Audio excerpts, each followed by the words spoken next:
Eleanor Pierce had tested 27 men in the past 2 years, 27 dates where she showed up in thrift store clothes, tangled hair, and a story about unemployment. 27 times she watched their eyes change the moment they realized she couldn't offer them anything. Tonight, sitting in a vinyl booth at a diner outside Boston, she expected number 28 to be no different. But when Noah Turner slid into the seat across from her, still wearing grease stains from his shift at the garage, something in the air shifted. When she admitted she couldn't afford to pay for her meal, he didn't flinch. He simply smiled and said, "Don't worry about it. I just picked up an extra shift. Dinner's on me." For the first time in 27 tests, Eleanor Pierce had no idea what to say next. She had introduced herself as Ellie, just Ellie, a woman between jobs, renting a room month to month, getting by on whatever temp work she could find. The lies came easily now, worn smooth from repetition.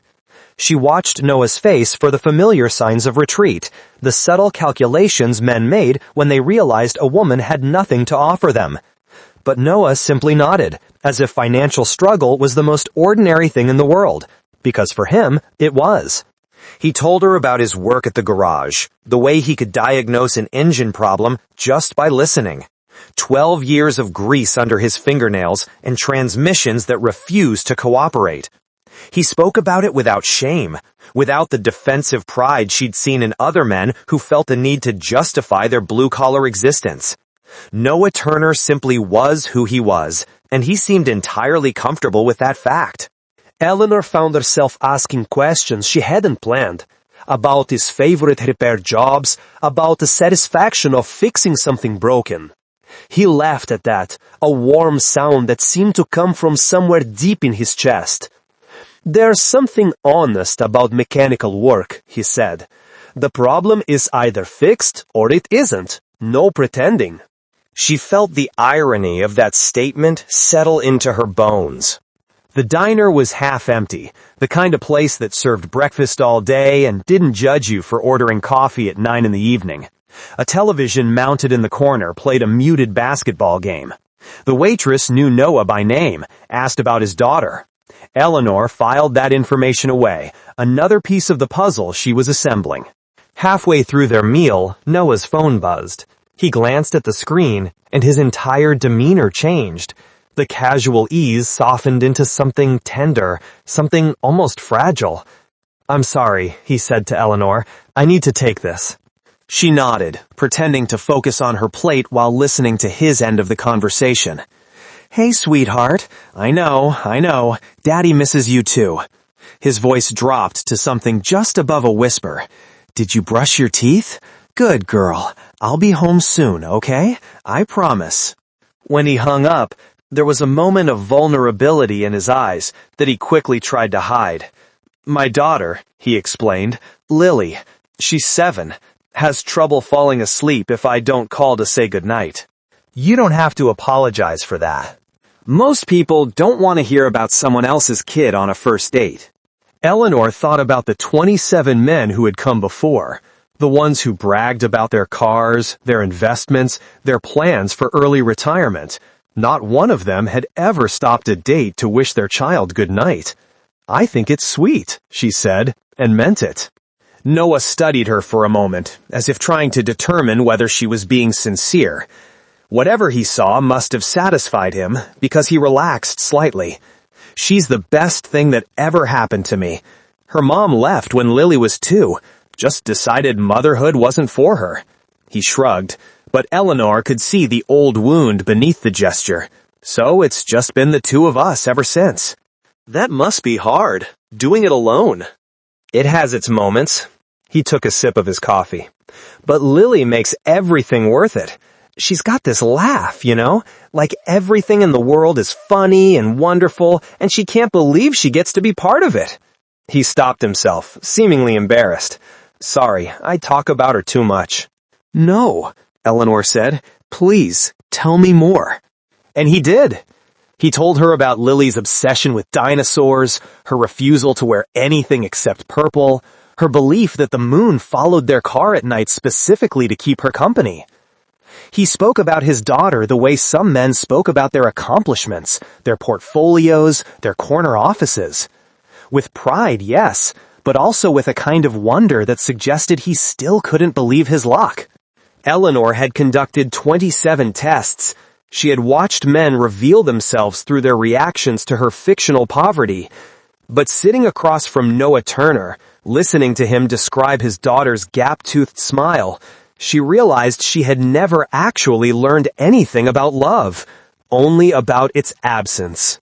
The check came, and Eleanor watched Noah reach for it without hesitation. She knew his bank account was probably as thin as the story she'd invented for herself. She knew an extra shift at the garage meant exhaustion, sore muscles, another night of falling asleep in front of the television. And still, he reached for the check, because that was who he was. Something cracked inside her, some wall she had built over years of disappointment and betrayal. She excused herself to use the restroom, then quietly approached the counter and paid for both their meals with cash she had hidden in her sock, a small deception within a larger one. When she returned to the table, Noah was putting on his jacket. Ready to go? They walked outside together, the October air carrying the first real bite of autumn. Eleanor pulled her cheap hoodie tighter and prepared to say goodnight, to disappear back into a real life where none of this would matter. But before she could speak, Noah touched her arm. Hey, the waitress told me you paid. Eleanor's heart stuttered. I wanted to. Ellie. His voice was gentle but firm. You told me you're struggling. You didn't have to do that. It's fine. I had a little extra this week. That's not the point. He was looking at her with an expression she couldn't quite read. Concern, maybe, or something deeper. You shouldn't be spending money on me when you need it for yourself. 27 men. Not one of them had ever chased her into a parking lot to return the kindness she had shown them. Not one had ever looked at her with genuine worry about her well-being. Eleanor felt tears threatening and forced them back. Let me pay you back, Noah said. Please. No, I wanted to do something nice for you. For once. For once? He tilted his head. Ellie, this was our first date. She had slipped. The words had escaped before she could catch them, revealing more than she intended. For once. As if she had been waiting her whole life to meet someone worth being generous toward. As if all those other dates had been merely practice for this moment. I just meant... She struggled to recover. You were kind to me. I wanted to be kind back. Noah was quiet for a long moment. Then he smiled, and something in Eleanor's chest unlocked. Okay, he said, but next time I'm paying. Deal? Next time. The words hung in the cold air between them, warm with promise. Deal, she whispered. They stood there in the parking lot, neither quite ready to leave. Above them, the moon was nearly full, casting silver light across the cracked asphalt. Eleanor thought about Lily, believing the moon followed her car just to keep her company. Maybe the little girl was right.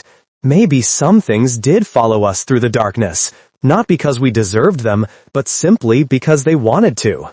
Can I ask you something? Noah said suddenly. Eleanor tensed. Sure. Why did you agree to this date? I mean, we matched on that app, but... He gestured at himself, at the grease stains, the worn jacket, the general appearance of a man who worked with his hands and had little to show for it. I'm not exactly what most women are looking for. The question caught her off guard. In all her tests, she had never considered that the men might be testing her too. That Noah might have his own history of rejection, his own reasons for approaching love with caution. I liked your profile, she said carefully. You seemed real. Real, he laughed softly. That's one word for it. I mean it. Everyone else was trying so hard to impress. Vacation photos, gym selfies, lists of accomplishments. But you just had that picture of you and Lily at the park, both of you covered in ice cream. She smiled at the memory. You looked happy, actually happy, not performing happiness for the camera. Noah's expression shifted into something vulnerable. That was a good day. She had just learned to pump her legs on the swing by herself, thought she was flying. See? That's what I mean. You remember the moment, not how it looked. They stood in silence again, but it was comfortable now, easy. Eleanor realized she didn't want to go home, didn't want to return to her penthouse apartment with its stunning views and empty rooms, didn't want to be Eleanor Pierce, CEO, woman who had everything except someone to share it with.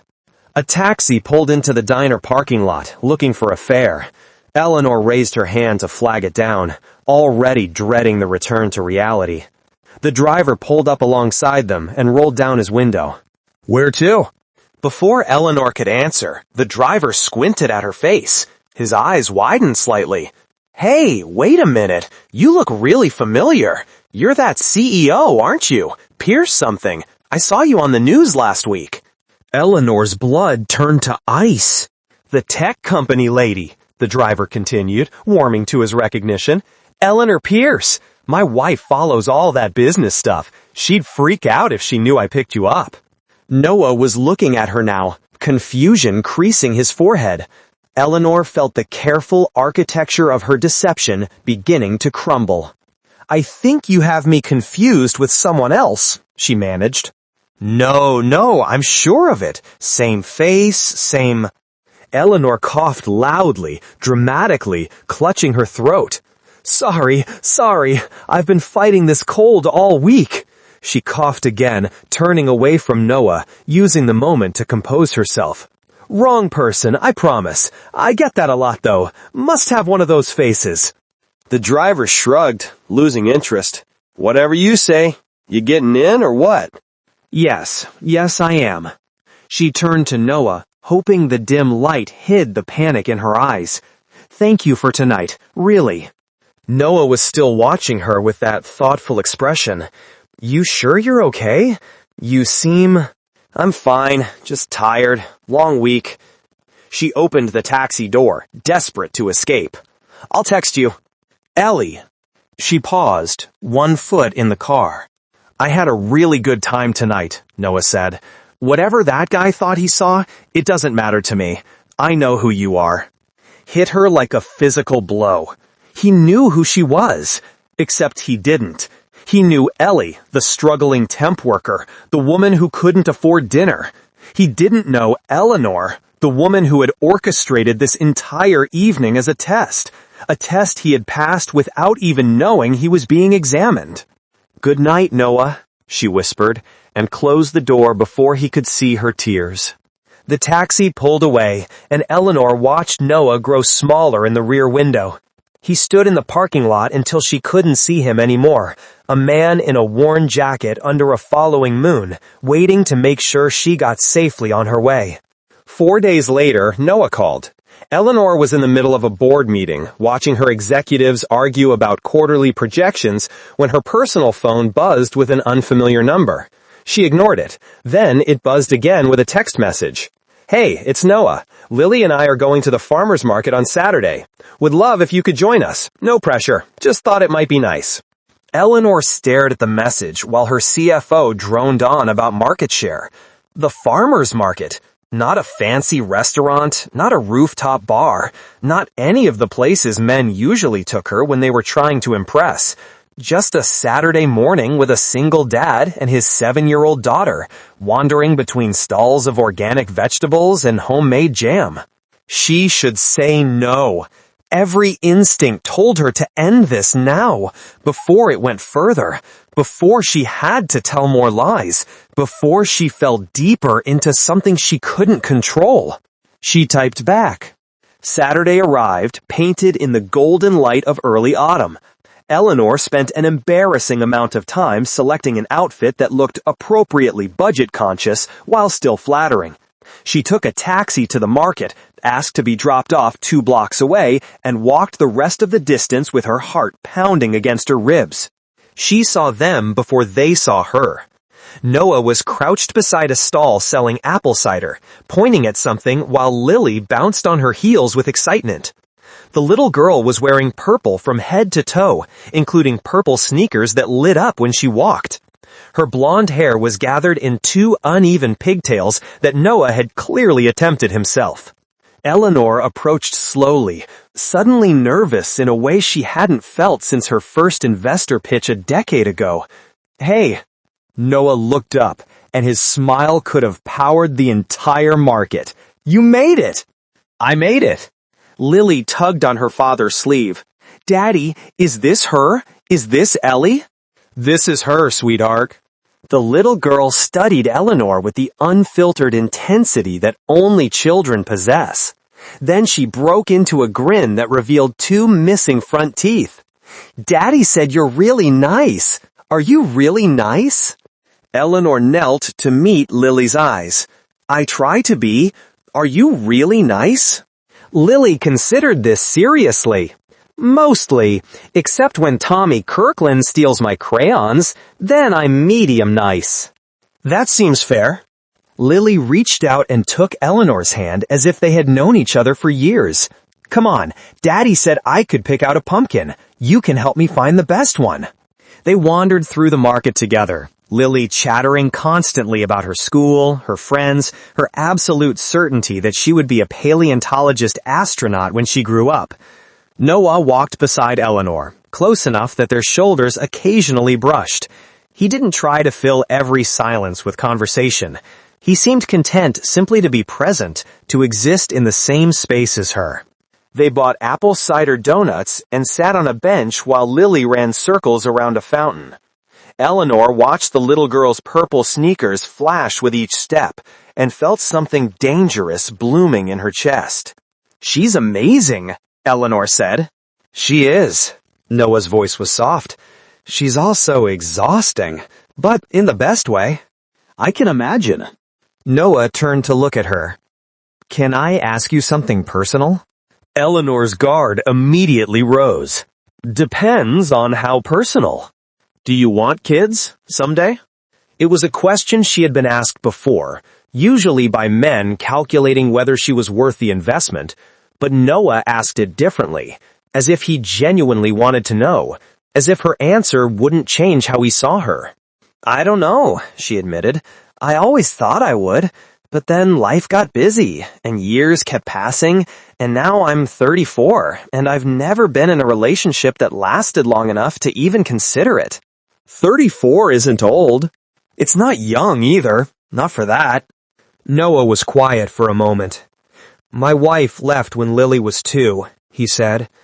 "For a long time, I thought it was my fault, that I hadn't been enough, hadn't made enough money, hadn't been exciting enough, hadn't been whatever she needed." He watched his daughter spin in circles, arms outstretched. "But now, I think some people just aren't meant to stay, and the ones who are, they don't need you to be anything other than who you are." Eleanor felt the weight of her deception pressing down on her. Who she was. He had no idea who she was. The woman sitting beside him on this bench was a fiction, a character she had invented to protect herself from exactly this kind of vulnerability. "Noah." "Daddy!" Lily came running over, her cheeks flushed. "My legs are tired. Can you carry me?" Noah grinned and scooped his daughter onto his back. Lily wrapped her arms around his neck and rested her chin on his shoulder, immediately content. Eleanor watched them together, this man who had every reason to be bitter about love, but had somehow remained open to it. This child who trusted the world completely because her father had made it safe enough to trust. "What were you going to say?" Noah asked. Eleanor shook her head. "Nothing. It wasn't important." But it was. It was perhaps the most important thing she had ever almost said. And she had swallowed it back down, letting the lie continue, because she was too afraid of what the truth might cost her. They kept walking through the market, Lily heavy on Noah's back, Eleanor beside them, pretending to be someone she wasn't. And with every step, she fell a little more in love with this family that wasn't hers, with this life she had no right to want. The sky had been threatening all morning, but the rain held off until they were on the far side of the market, examining a display of handmade jewelry. Then it came all at once, a sudden downpour that sent vendors scrambling to cover their goods and customers running for shelter. Quick! Noah grabbed Eleanor's hand and pulled her toward the nearest awning. Lily shrieked with delighted terror from her perch on his back. They ducked into a small used bookstore just as the rain intensified into a proper storm. The shop was warm and cluttered, stuffed with volumes that looked like they had been accumulating since the building was constructed. An elderly woman behind the counter barely glanced up from her crossword puzzle. Browse as long as you like, just don't bend the spines.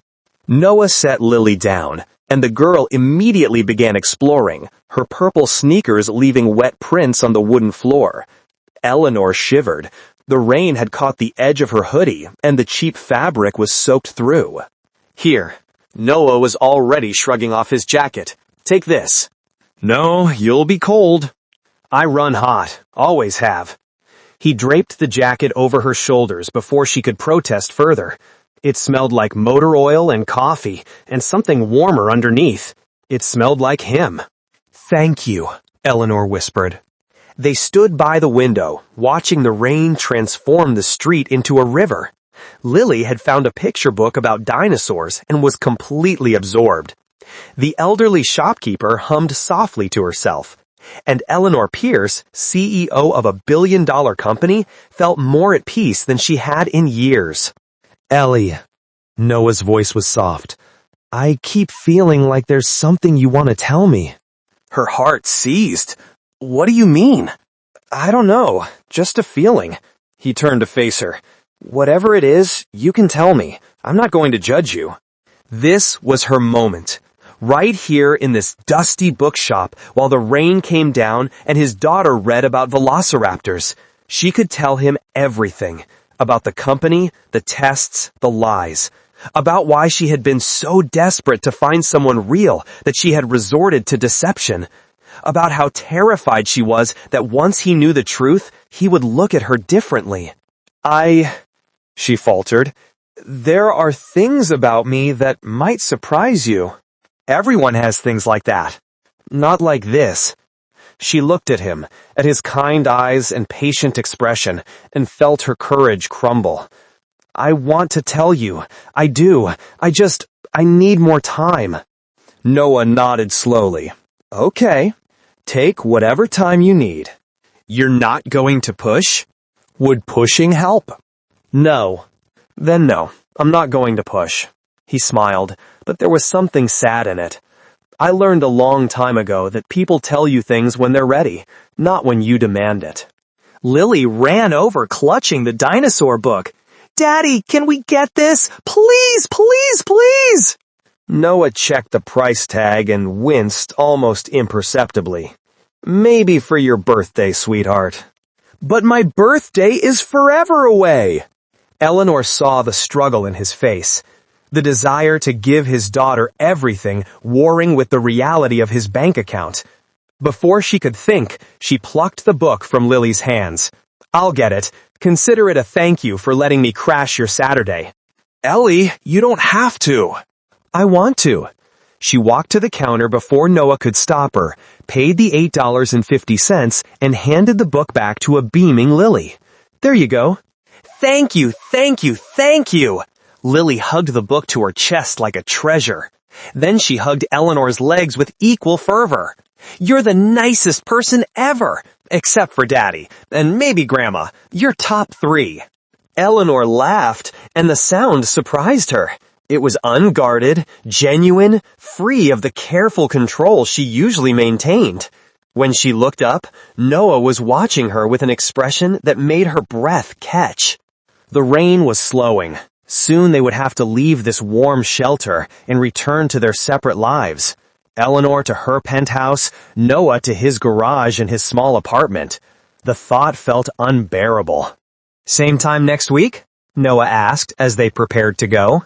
Yes, Eleanor said, too quickly. I mean, if you want. I want. He held her gaze. I really want. They parted outside the bookstore. Lily waved until Eleanor turned the corner, and Eleanor walked away wearing Noah's jacket, unable to bring herself to give it back. A week passed, then another. Eleanor invented excuses to see Noah and Lily, small outings that felt like borrowed happiness. A trip to the zoo, where Lily insisted on seeing the dinosaur exhibit 3 times. An afternoon at the park, where Noah taught Eleanor to throw a football. A rainy evening playing board games in Noah's small apartment while Lily laughed at Eleanor's competitive streak.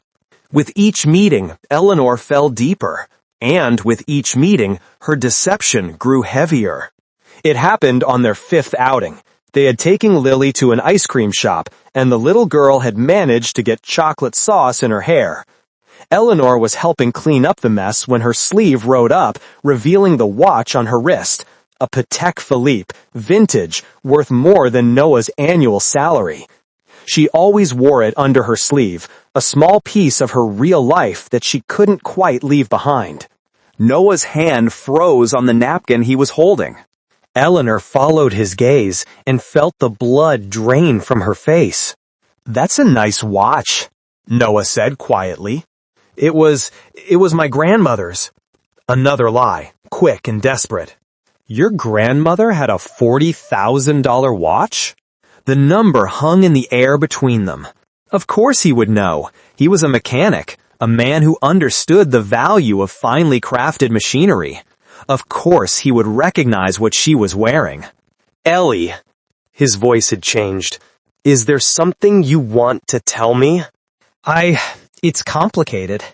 Then uncomplicated. Lily had wandered off to look at the ice cream flavors, oblivious to the tension between the adults. Eleanor felt trapped, cornered by her own carelessness.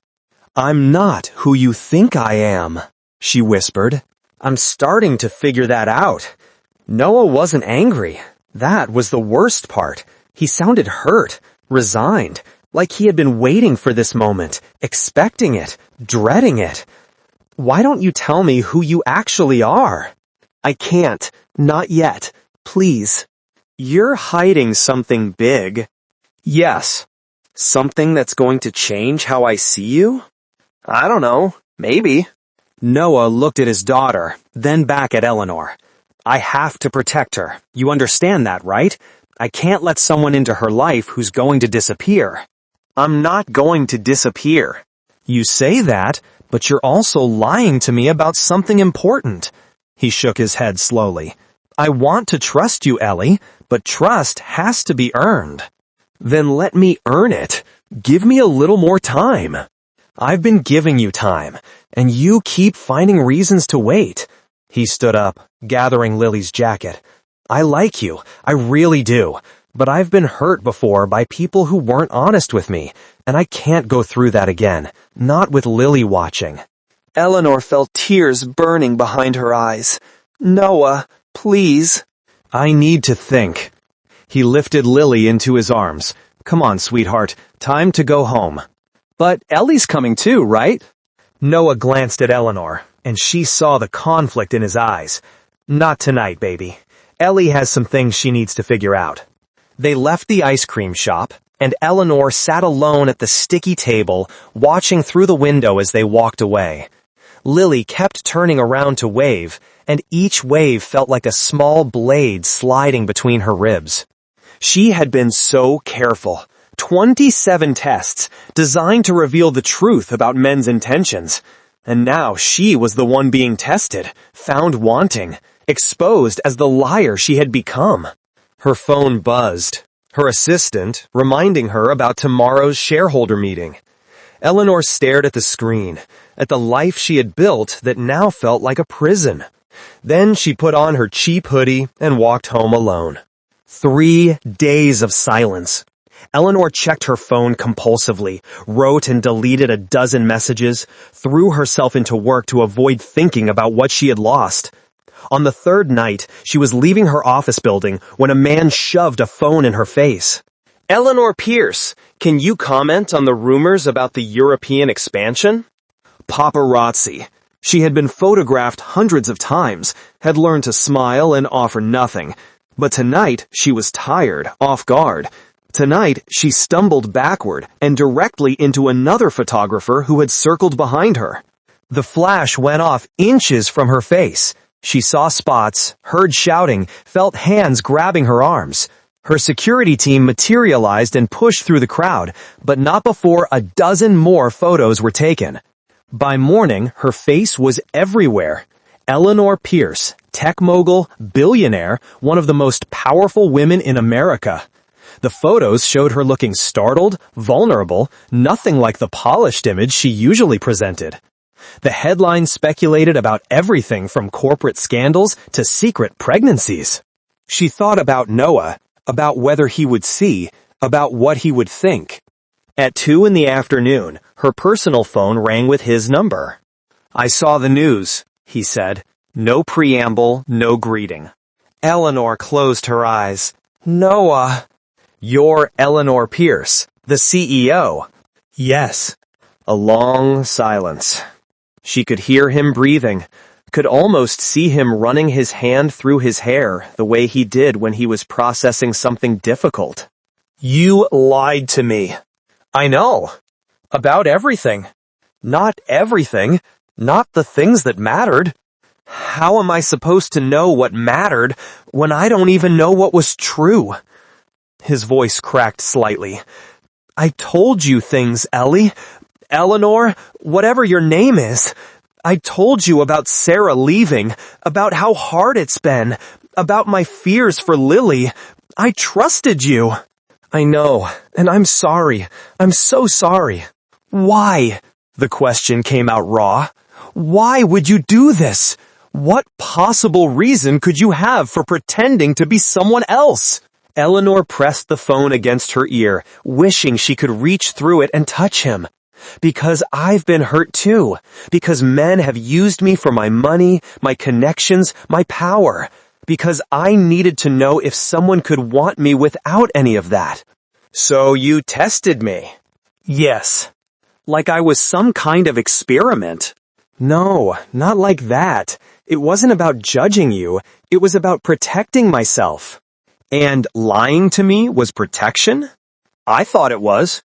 Another silence. Longer this time. When Noah spoke again, his voice was tired, defeated. "I was starting to fall for you. Do you understand that? Not for Eleanor Pierce, the CEO. For Ellie, the woman who ate ice cream with my daughter and laughed at my bad jokes and made me believe that maybe I could have something good again." Tears were streaming down Eleanor's face now. "I was starting to fall for you too. That's why I couldn't tell you. That's why I kept waiting. I was so afraid." "Afraid of what?" "That once you knew who I really was, you'd see me differently. That you'd only see the money, the company, the power. That I'd become a CEO to you instead of just Ellie." "You were never just Ellie. She was a character you created." He exhaled heavily. "I have to go." "Noah, please, let me explain in person. I can't. Not right now. I need time to process this. And I need to figure out how to explain to Lily why you're not going to be at the farmer's market this weekend." The line went dead. Eleanor sat in her corner office, surrounded by floor-to-ceiling windows that overlook the city. She had everything she had ever worked for, and none of it mattered. 2 days later, Eleanor was preparing for a press conference when her phone lit up with Noah's number. Her heart leaped, but the voice on the other end wasn't his. "Eleanor? This is Grace, Noah's neighbor." The woman sounded panicked. "You need to come right away. Lily is missing." The next few hours existed in fragments. Eleanor learned that Lily had overheard Noah talking to Grace about the situation, about Eleanor's lies, about his uncertainty. The little girl, already sensitive about people leaving, had concluded that she was somehow the problem, that if she went away, her father wouldn't be sad anymore. She had slipped out during her bath time, wandered into the park behind their apartment building. By the time anyone noticed, night had fallen, and so had the temperature. Eleanor arrived at the park to find Noah at the center of a growing search party, his face gray with terror. He looked at her, and for a moment she thought he might send her away. Then his expression crumpled. "I can't find her," he said. "I can't find my little girl." She didn't hesitate. She pulled off her heels, ignored the cold, and ran into the darkness. The park was sprawling, full of trees and hidden corners where a small child could disappear. Eleanor called Lily's name until her voice went hoarse. She found her behind the old maintenance shed, huddled in a ball, shivering violently. The purple sneakers had stopped lighting up, their batteries drained from hours of walking. "Lily!" Eleanor dropped to her knees in the wet leaves. "Lily, sweetheart, it's me. It's Ellie." The little girl looked up. Her face was streaked with tears and dirt. "I wanted to run away so Daddy wouldn't be sad anymore." "Oh, honey." Eleanor pulled off her coat and wrapped it around the child's tiny body. "Your daddy isn't sad because of you. He's never sad because of you. You're the best thing in his whole life. But he was crying, and you stopped coming around. And it's my fault because I asked too many questions and made you not want to be my friend." Eleanor's heart shattered into pieces. "That's not true. None of that is true. Your daddy was sad because of something I did, because I made a mistake. It had nothing to do with you." She gathered Lily into her arms and stood up. The little girl weighed almost nothing, but also weighed everything. She was warm and trembling and alive, and Eleanor held her tight and started walking toward the searchlights. Noah met them at the edge of the park. He saw his daughter in Eleanor's arms and made a sound that didn't quite form into words. He took Lily, clutching her so tightly that the child squeaked, and buried his face in her hair. "Don't you ever," he said, his voice thick with tears, "don't you ever scare me like that again." "I'm sorry, Daddy. I'm sorry." Eleanor stood apart, watching them. She didn't belong in this moment. She had caused so much pain, had set into motion the sequence of events that led to a 7-year-old running into the night. She started to back away. "Eleanor." Noah's voice stopped her. He was looking at her over Lily's shoulder. "Thank you for finding her." "You would have found her." "Maybe, but you did." He shifted Lily to his hip, freeing one arm. Will you come back to the apartment, please? I think we need to talk." They walked together through the dark park, Lily falling asleep against her father's chest.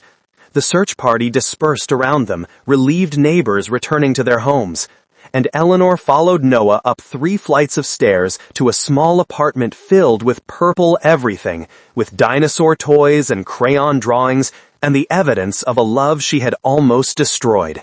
Noah put Lily to bed, pulling the covers up to her chin and kissing her forehead. Eleanor watched from the doorway, something ancient and maternal stirring in her chest. "She asked about you every day," Noah said when he emerged. "Why doesn't Ellie come over anymore? Did Ellie forget about us? Is Ellie okay?" He led Eleanor to the small kitchen, poured them both water with shaking hands. "I didn't know what to tell her." "I'm sorry. For everything." "Tell me why." He sat across from her at the tiny table. "Not the summary, not the explanation you gave before. Tell me everything." So she did. She told him about Marcus, the first one, who had proposed after 3 months and then asked for a check to cover his business venture. About David, who leaked her private emails to a competitor in exchange for a job offer. About Ryan, who had seemed perfect until she found the prenup he'd had drawn up before their second date, carefully designed to extract maximum value if she ever filed for divorce. She told him about the walls she had built and the tests she had devised, about how watching men fail over and over had confirmed her belief that she was fundamentally unlovable without her money, about how meeting him had shattered that belief and terrified her at the same time. "I didn't mean to hurt you," she finished. "I was trying so hard not to get hurt myself that I didn't see what I was doing to you, to both of you. Noah was quiet for a long time. The apartment was silent except for the hum of the refrigerator and Lily's soft breathing from the other room. "I understand why you did it," he said finally. "I don't like it, but I understand it." "Does that mean you can forgive me?" "I'm working on it." He reached across the table and took her hand. "You know what Lily said to me after you found her tonight?" Eleanor shook her head. She said, "Daddy, Ellie came back for me. That means she loves us."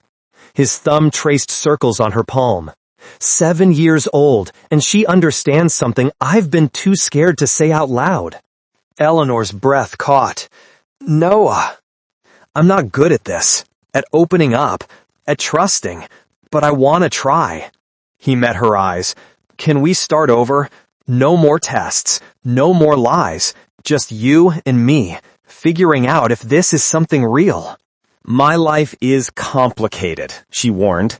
"The company, the media, the expectations. It won't be easy." "Neither is being a single dad." He smiled slightly. "But some things are worth the hard parts." She stood up, crossed to his side of the table, and kissed him. It was soft and tentative, a question rather than an answer. When she pulled back, his eyes were shining. "Hi," she whispered. "I'm Eleanor. I'm the CEO of Pierce Technologies. I have too much money and not enough friends. I'm terrified of getting hurt, and I think I might be falling in love with you." "Hi, Eleanor." He pulled her closer. "I'm Noah. I fix cars and raise a daughter and live in a one-bedroom apartment. I've been hurt before, and I'm probably too cautious, and I think I might be falling in love with you too." From the bedroom, a small voice called out, "Daddy, is Ellie staying?" Noah looked at Eleanor. Eleanor looked back. "Yes, sweetheart," he called. "Ellie's staying." 3 weeks later, Eleanor walked into the Pierce Technologies headquarters with Noah on one side and Lily on the other. The security guards did a double take. Her assistant dropped a stack of files. The elevator filled with silence as employees tried not to stare. "This is fun," Lily announced. "Everyone looks like fish." Eleanor laughed. The sound echoed off the marble walls, and she realized she had never actually laughed in this building before. She gave them the full tour. The offices where she had worked 18-hour days. The boardroom where she had outmaneuvered investors and competitors. The corner where she had once cried after a hostile takeover attempt, alone and overwhelmed and certain she would never be enough. Noah looked at everything with genuine interest, asking questions about how things worked, showing none of the intimidation she had feared. Lily pronounced the executive bathroom the fanciest potty ever and asked if they could install purple lights. That evening, Eleanor drove to the garage where Noah worked. She found him under a vintage Mustang, only his legs visible. "There's something I need to say," she announced. He slid out from under the car, grease on his cheek, looking impossibly handsome. "That sounds serious." "It is." She knelt beside him on the concrete floor, ruining what was probably a very expensive dress. "I've spent my whole life trying to protect myself, building walls, creating tests, keeping everyone at a distance. But you walked right through all of it." "I didn't do anything special." "Yes, you did. You showed me what it looks like when someone loves without agenda, when someone shows up, day after day, just because they want to be there." She took his hand, not caring about the grease. "You make me want to be better, braver, more honest." Noah sat up, pulling her closer. "You don't have to change who you are." "I know, but I want to. Not because you're asking me to, because you make me believe it's possible." She took a breath. "I love you. I love the way you make Lily laugh. I love that you care more about people than money. I love that you saw through all my armor and wanted me anyway." He kissed her then, soft and slow, and Eleanor felt something settle into place inside her, something that had been restless her whole life, searching for a home. The garage door creaked. and they looked up to find Lily running toward them, Grace from next door following behind. "Daddy! Ellie!" Lily threw herself at both of them. "You're hugging! Are you boyfriend and girlfriend now?" Noah looked at Eleanor. Eleanor looked back. "Yeah, sweetheart," Eleanor said. "I think we are." Lily's grin could have powered the city. "Does this mean you can come to the farmer's market every week and tuck me in sometimes and stay for breakfast?" "All of that," Eleanor promised, "and more." They sat together on the garage floor, the three of them, while the evening light turned golden through the dirty windows. Eleanor thought about all the tests she had conducted, all the men who had failed them. She thought about the walls she had built, and the lies she had told, and the years she had spent so afraid of being hurt that she had forgotten how to be happy. And then she looked at Noah, at Lily, at this imperfect, perfect family that had somehow become hers. For the first time in her life, Eleanor Pierce stopped testing. She simply let herself be loved.